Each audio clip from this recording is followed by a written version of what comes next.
পাহাড়ে শিক্ষক নিয়োগে দুর্নীতি, কাল থেকে ফের খুলছে স্কুল। বৈঠকের পর জানালো সংযুক্ত মাধ্যমিক শিক্ষক সংগঠনের সদস্য। পাহাড়ে ৩১৩ জনের চাকরি বাতিল, স্কুল বন্ধের ডাক দেয় সংযুক্ত মাধ্যমিক শিক্ষক সংগঠন। উত্তরবঙ্গে উঠল we want justice slogan. Darjeeling শহরে মিছিল চাকরিহারা শিক্ষক ও সংযুক্ত মাধ্যমিক শিক্ষক সংগঠনের সদস্যদের। মিছিলের পর ভানু ভবনে জিটিএ প্রধান অনিত থাপার সঙ্গে বৈঠক। শিক্ষক শিক্ষিকাদের পাশে থাকার আশ্বাস জিটিএ প্রধানের।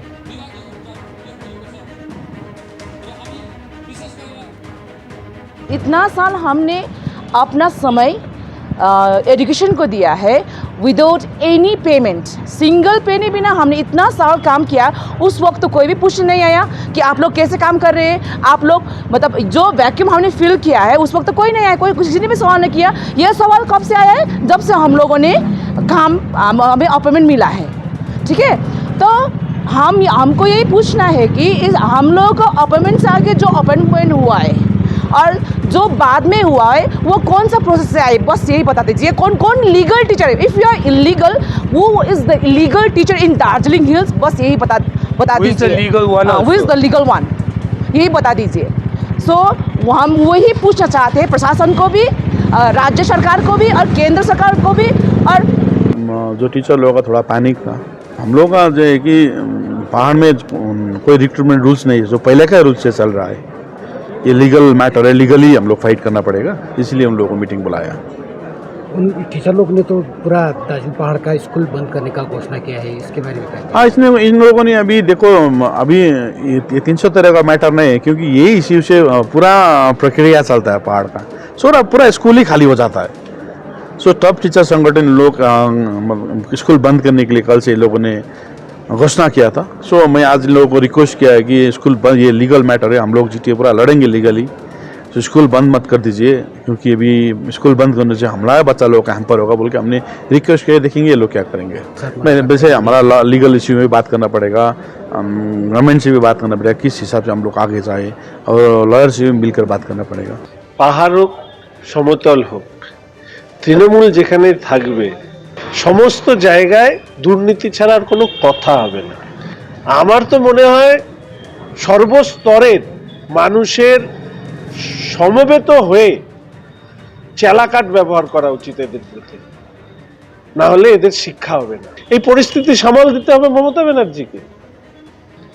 কি যেন বলতো, জঙ্গল আর পাহাড় হাসছে নাকি, কান্না ছাড়া তো আমি পশ্চিমবঙ্গে আর কিছু আছে বলে শুনি না।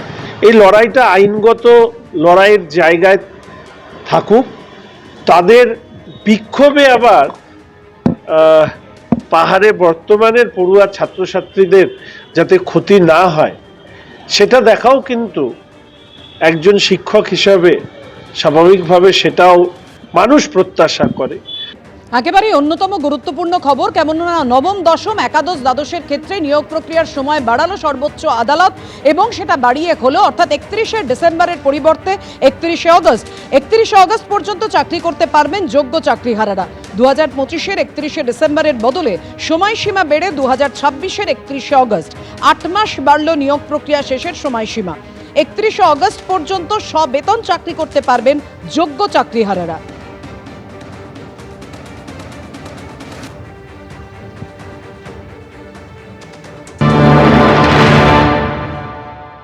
31শে ডিসেম্বর পর্যন্ত সুপ্রিম কোর্টের লাস্ট গাইডলাইন্স ছিল।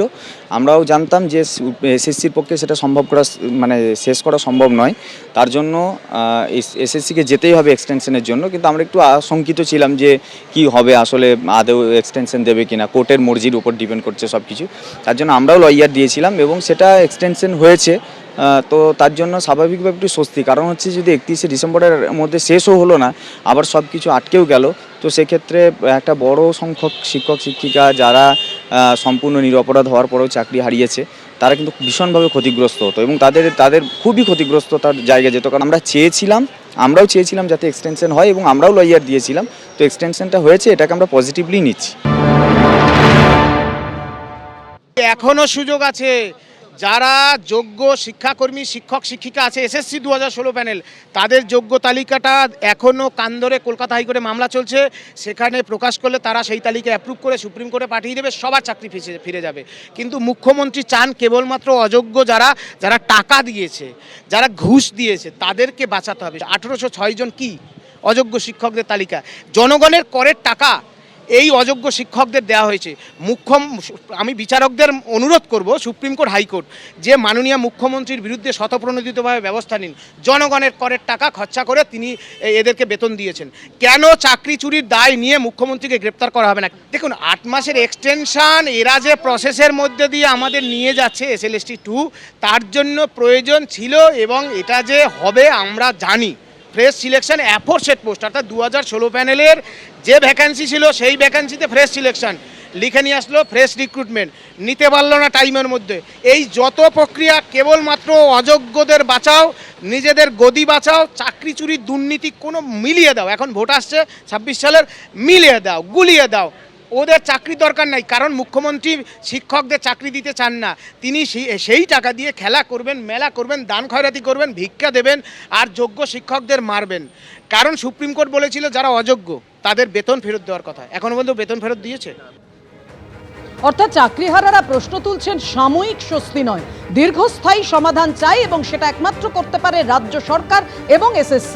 যোগ্য চাকরিহারারা তারা কি বলছে দেখুন। এত কিছু অনিশ্চয়তার মধ্যে আজকে সুপ্রিম কোর্টে ওই 17 এপ্রিল MA এক্সটেনশনের কেস উঠেছিল এবং যার জন্য 8 মাস মানে 31 আগস্ট পর্যন্ত এক্সটেনশন যোগ্য শিক্ষক শিক্ষিকারা পেয়েছেন। তারা আগামী দিনে এখনও স্কুলে যেতে পারবে। ধন্যবাদ বোর্ড, SSC এবং পর্ষদকে, ধন্যবাদ সুপ্রিম কোর্টকে যে বিমর্ষ রোগী, মৃত্যু পথযাত্রী তাদেরকে একটুখানি মেডিসিন দেওয়ার জন্য। এখন মূল লক্ষ্য যারা যোগ্য শিক্ষক শিক্ষিকা হয়েও মানসিক দুশ্চিন্তা নিয়ে যারা পরীক্ষা বসে উত্তীর্ণ হতে পারলেন না, তাদের কথা অবশ্যই সরকার এবং কোর্ট ভাববে। কারণ আমরা যোগ্য শিক্ষক শিক্ষিকাদের হয়ে যেমন লড়াই চালাচ্ছিলাম সেরকম চলবে যতক্ষণ না প্রতিটি যোগ্য শিক্ষক শিক্ষিকা তারা তাদের ন্যায্য অধিকার ফিরে পায়। 31 অগস্ট 2026 অবধি আমরা সকলেই স্কুল যাব এবং বেতন পাবো, এই খবরটি আমাদের কাছে সাময়িক স্বস্তি এনেছে, কিন্তু এটি কখনোই একটা পূর্ণাঙ্গ সমাধান হতে পারে না। আজকে আমাদের যে এই ডামাডোল অবস্থা, এই অনিশ্চয়তা, তার একমাত্র দায়ী প্রাতিষ্ঠানিক দুর্নীতি, এবং প্রাতিষ্ঠানিক দুর্নীতির কারণেই 2016 প্যানেলটি আজকে বাতিল বলে গণ্য করা হয়েছে। কমিশন বা রাজ্য সরকার নির্ধারিত সময়ের মধ্যে তাদের এই নিয়োগ সম্পূর্ণ করতে না পারেন, তাদের জন্য যদি পর্যাপ্ত কিছু সময় লাগে তাহলে অবশ্যই তারা সেই আর্জি নিয়ে সুপ্রিম কোর্টে যাবেন এবং সুপ্রিম কোর্ট মানবিক দিক বিবেচনা করে সে রায় দেবেন। এটা আমাদের কাছে অত্যন্ত প্রত্যাশিত ছিল। কিন্তু আজকে আমরা একটা বিষয় দেখলাম, বিকাশ ভট্টাচার্য মহাশয় আজকে আবারও যোগ্য শিক্ষকদের যেভাবে টেন্টেড বলে দাগিয়ে দেওয়ার চেষ্টা করলেন, এটা আমাদের কাছে অত্যন্ত অপমানজনক এবং একরাশ হতাশা করুণা ছাড়া আমাদের কিছু বলার নেই। আর সুপ্রিম কোর্টের এই নির্দেশ নিয়ে এক্স হ্যান্ডেলে শিক্ষামন্ত্রী লিখেছেন, নবম, দশম এবং একাদশ দ্বাদশের শিক্ষক নিয়োগ মামলায় গুরুত্বপূর্ণ রায় দিল সুপ্রিম কোর্ট। সর্বোচ্চ আদালত নিয়োগ প্রক্রিয়া 31 আগস্টের মধ্যে শেষ করতে নির্দেশ দিয়েছে, যা মুখ্যমন্ত্রী মমতা বন্দ্যোপাধ্যায় সঠিক দিক নির্দেশের প্রতি আস্থার উজ্জ্বল দৃষ্টান্ত। এই সময়সীমার মধ্যে আগে শিক্ষকরা আগের মতোই কাজ চালিয়ে যেতে পারবেন। বিচারপতি সঞ্জয় কুমারের বেঞ্চের এই নির্দেশে পরিষ্কার, West Bengal central school service commission স্বচ্ছতা এবং দায়বদ্ধতার সঠিক পথেই এগোচ্ছেন।